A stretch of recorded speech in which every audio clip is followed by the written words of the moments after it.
what's up YouTube, and welcome back to another video. Today I'm going to show you how to make a 3D cone. One of two ways. You can either type in the cone command, or you can go to the top left where it says box, drop down menu and select cone, but we're going to go with the cone command.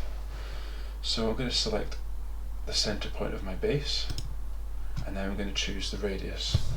So we'll go for 150, and then we can specify the height. Let's go 500, and there you have a 3D cone.